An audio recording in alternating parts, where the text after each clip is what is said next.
Let's go. Uh-oh. Oh my god. Wow. Stop.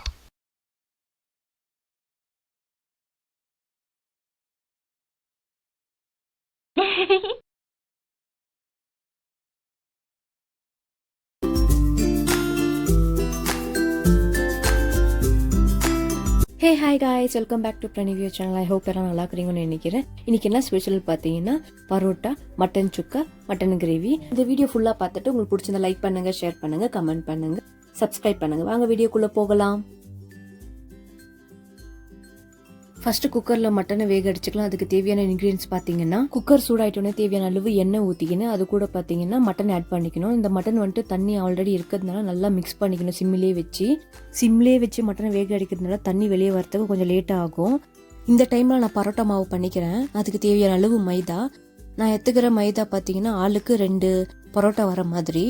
So உங்களுக்கு எப்படி எவ்வளோ தேவையோ அதுக்கேற்ற மாதிரி நீங்கள் யூஸ் பண்ணிக்கோங்க. தேவையான அளவு உப்பு ஆட் பண்ணிக்கின்னு நல்லா மிக்ஸ் பண்ணிக்கிறேன் மாவை. மிக்ஸ் பண்ணி வச்ச மாவை வந்துட்டு தண்ணி கொஞ்சம் கொஞ்சமாக ஆட் பண்ணி நல்லா மிக்ஸ் பண்ணிக்கணும். மாவு அதிகமாக தண்ணி ஊற்றிட்டா மாவு வந்துட்டு பிசுன்னு ஆகிடும், பரோட்டா சைஸுக்கு வராது, அப்புறம் பரோட்டாவும் பண்ண முடியாது. அதனால அதிகமாக நம்ம தண்ணி ஊற்றாமல் கொஞ்சம் கொஞ்சமாக தண்ணி ஊற்றி மிக்ஸ் பண்ணிக்கணும்னா நம்மளுக்கு ஏற்ற மாதிரி பரோட்டா வரும். நல்லா பிசைஞ்ச மாவை வந்துட்டு மாவுக்கு தேவையான அளவு எண்ணெய் ஆட் பண்ணி நல்லா மிக்ஸ் பண்ணிவிட்டு அது 1 ஹவர்லேருந்து 3 ஹவர் நல்லா ஊறட்டும் பரோட்டா. இப்போ போயிட்டு மட்டனில் தண்ணியெல்லாம் இறங்கிச்சான்னு போய் பார்க்கலாம். பார்த்தீங்கன்னா கொஞ்சமாக தான் இருக்குது. இப்போ பார்த்தீங்கன்னா மசாலா ஆட் பண்ணிக்கலாம். இஞ்சி பூண்டு பேஸ்ட்டு, வீட்டில் அரைச்ச மசாலா, காரத்துக்கு ஏற்ற மாதிரி ஆட் பண்ணிக்கணும். கரம் மசாலா 1 ஸ்பூன் ஆட் பண்ணிக்கணும். தேவையான அளவு சில்லி பவுடர், தனியா பவுடர், கல்லுப்பு தேவையான அளவு ஆட் பண்ணிக்கணும். நல்லா மிக்ஸ் பண்ணிக்கணும்.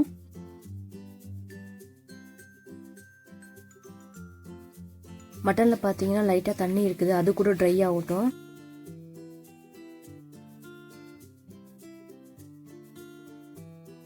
மட்டனும் நல்லா ட்ரை ஆகிடுச்சு. தேவையான தண்ணி ஆட் பண்ணிக்கணும். 5லேருந்து 6 விசில் விடலாம். மட்டன் கிரேவி பண்ணுறதுக்கு தேவையான இன்க்ரீடியன்ஸ் பார்த்தீங்கன்னா 2 வெங்காயம், தேவையான அளவு பூண்டு ஆட் பண்ணிக்கணும், 1 டேபிள் ஸ்பூன் சீரகம், தேவையான அளவு கொத்தமல்லி, தேவையான அளவு கொஞ்சமாக பொட்டுக்கல்ல ஆட் பண்ணிக்கணும். காரத்துக்கு ஏற்ற மாதிரி காஞ்ச மிளகா ஆட் பண்ணி நல்லா மிக்சியில் அரைச்சிக்கணும். கடாயில் தேவையான அளவு எண்ணெய் ஆட் பண்ணிக்கணும். 1 பட்டை, 2 ஏலக்காய், 3 கிராம்பு, சோம்பு ஆட் பண்ணிக்கணும். அந்த அரைச்ச மசாலா வந்துட்டு இதில் ஆட் பண்ணி நல்லா பச்சை வாசனை போகிற மட்டும் மிக்ஸ் பண்ணிக்கணும். 3 தக்காளி ஆட் பண்ணிக்கணும். அதையும் நல்லா மிக்சியில் அரைச்சிட்டு ஆட் பண்ணிக்கணும். நல்லா பச்சை வாசனை போகிற மட்டும் மிக்ஸ் பண்ணிக்கணும். தேவையான அளவு தேங்காவை கூட மிக்சியில் போட்டு அரைச்சிக்கணும். அது மசாலாவில் ஆட் பண்ணிக்கணும். நல்லா மிக்ஸ் பண்ணிக்கணும் பச்சை வாசனை போகிற மட்டும். எல்லா மசாலா மிக்ஸ் பண்ண உடனே இந்த மாதிரி ஸ்டேஜுக்கு வந்த உடனே சில்லி பவுடர் ஆட் பண்ணிக்கணும், தனியா பவுடர் ஆட் பண்ணிக்கணும், மட்டன் பவுடர் ஆட் பண்ணிக்கணும். நல்லா மிக்ஸ் பண்ணிக்கணும். தேவையான அளவு கல்லுப்பு, நான் ஆல்ரெடி கல்லுப்பு போட்டிருந்தாலும் லைட்டாக போட்டுக்கிறேன். மட்டன் கிரேவி பண்ணும்போது ஃபைனலாக பார்த்தீங்கன்னா அப்போ நான் செக் பண்ணிப்பேன் உப்பு காரம் எல்லாம் கரெக்டாக இருக்குதா அப்படின்னு சொல்லிட்டு. அதனால இப்போவே நான் கம்மியாக ஆட் பண்ணிக்கிறேன் உப்பு காரம் எல்லாம். குக்கரில் வேக அடித்த மட்டனை வந்துட்டு மசாலாவில் ஆட் பண்ணிக்கிறேன். நல்லா மிக்ஸ் பண்ணிக்கிறேன். தேவையான அளவு தண்ணி ஆட் பண்ணிக்கிறேன். மிக்ஸ் பண்ணிக்கின்னு இந்த ஸ்டேஜில் பார்த்தீங்கன்னா உப்பு காரம் எல்லாம் கரெக்டாக இருக்குதான்னு பார்த்துட்டு 10 நிமிஷம் ஹை ஃப்ளேமில், 5 நிமிஷம் லோ ஃப்ளேமில் வச்சேன்னா மட்டன் கிரேவி ரெடி. மட்டன் சுக்கா எப்படி பண்ணுறதுன்னு பார்க்கலாம். ஒரு பேனில் தேவையான அளவு சீரகம், மிளகு, சோம்பு, தனியா, காரத்துக்கு ஏற்ற அளவு காஞ்ச மிளகா, பூண்டு தேவையான அளவு நல்லா வறுத்துக்கணும். இது சிம்லேயே வச்சு நல்லா பார்த்தீங்கன்னா மட்டன் கிரேவியும் நல்லா வந்துடுச்சு. பார்த்தீங்கன்னா உங்களுக்கு தெரியும். இந்த மாதிரி மெத்தடில் நீங்கள் ட்ரை பண்ணிங்கன்னா மட்டன் வாசனை வராது, சூப்பராக இருக்கும். ஃபைனலாக பார்த்தீங்கன்னா பரோட்டா மாஸ்டரும் வந்துட்டாரு. அவருக்கு எதுக்கு வந்தார் ஏது வந்தாருன்னு தெரில. மாவை ஒண்டி ஒட்டி கொடுக்கறதுக்கு வந்தாரா என்னன்னு தெரியல. நூல் பரோட்டா போடலாம் அப்படின்னு சொல்லிட்டு பார்த்தா நூல் பரோட்டா விட்டு வேறு எல்லா பரோட்டாவும் வருது. சரி, ஒன்று சொல்லி குற்றம் இல்லை, என்ன சொல்லி குற்றம் இல்லை, மாவு மேலே தான் குற்றம் அப்படின்னு சொல்லிட்டு 5லேருந்து 6 உருட்டிட்டு தவால வச்சு அந்த பக்கம் ஒரு 5 நிமிஷம், இந்த பக்கம் ஒரு 5 நிமிஷம் பரப்பரன்னு எண்ணெய் ஊற்றிட்டோன்னா பரோட்டா ரெடி.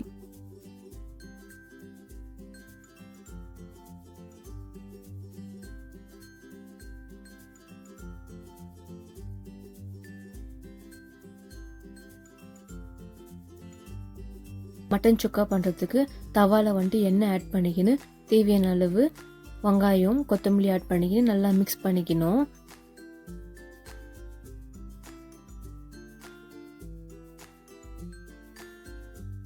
ஆனியன் பார்த்தீங்கன்னா கோல்டன் கலர் வரும்போது கருவேப்பிலை ஆட் பண்ணிக்கணும். அதையும் நல்லா மிக்ஸ் பண்ணிக்கணும். குக்கரில் வேக அடித்த மட்டனை ஆட் பண்ணிக்கணும். அதையும் நல்லா மிக்ஸ் பண்ணிக்கணும்.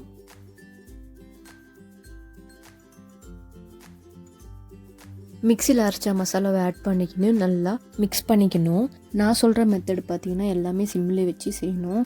ஹை ஃப்ளேமில் வச்சோன்னா மசாலா அந்த அளவுக்கு தீஞ்சிரும், கருப்பாகிரும், நல்லா இருக்காது. ஸ்மெல்லு கூட சாப்பிடும்போது நல்லா டேஸ்ட்டாக இருக்காது. அதனால தான் ஃபைனலாக பார்த்தீங்கன்னா கொத்தமல்லி தூவி நல்லா திருப்பி விட்டோன்னா மட்டன் சுக்கா ரெடி. ஃபைனலாக பார்த்தீங்கன்னா பரோட்டா தட்டுறது கொடுத்தா அவர் கையை அவரே தட்டிக்கிறாரு. இந்த வீடியோ பிடிச்சிருந்தா லைக் பண்ணுங்கள், ஷேர் பண்ணுங்கள், கமெண்ட் பண்ணுங்கள், சப்ஸ்கிரைப் பண்ணுங்கள். தேங்க்ஸ் ஃபார் வாட்சிங் கைஸ். பாய்.